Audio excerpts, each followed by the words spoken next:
J'ai encore fait des folies et je vous montre ça tout de suite.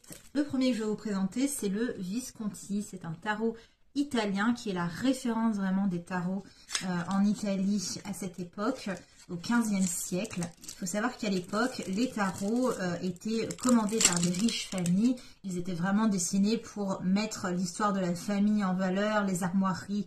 J'aime beaucoup le dos du deck, mais surtout, il est incroyable parce qu'il est vraiment doré. Je ne sais pas si vous allez bien voir, mais il y a vraiment tout un travail de dorure, on le voit bien sur les arcanes majeures.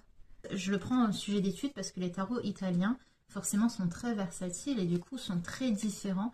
Dans la présentation, le Visconti est vraiment intéressant à étudier et je veux vraiment me baser sur les iconographies pour que les élèves puissent étudier qu'est-ce qu'on a voulu faire retranscrire via les cartes.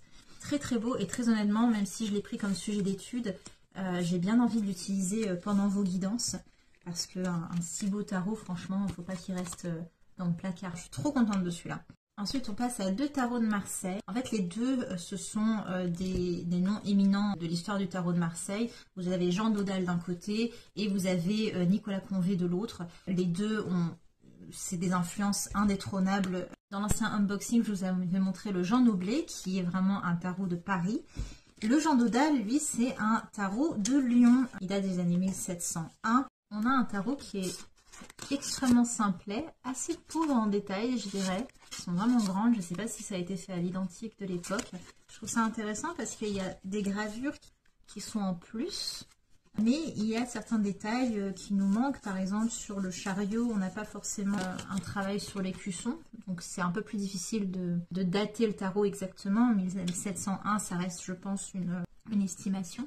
Il y a pas mal d'iconographies qui sont différentes, avec des détails supplémentaires, les couleurs aussi, le placement, les personnages, leur interaction.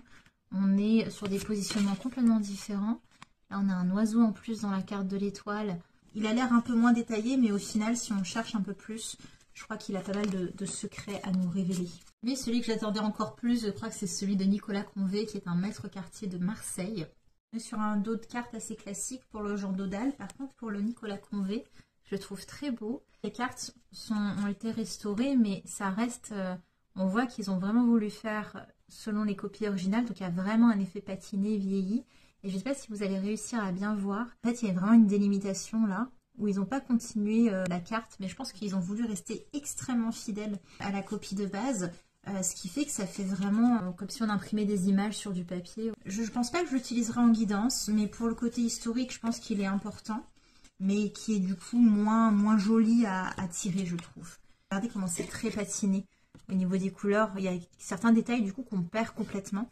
Donc en objet d'étude historique, pourquoi pas. Par contre, en objet d'étude, pour être extrêmement précis sur les détails, là ce sera peut-être un petit peu plus compliqué. Donc le Convé, le Dodal et le Visconti. Je suis hyper contente. On va pouvoir bien s'amuser avec les élèves.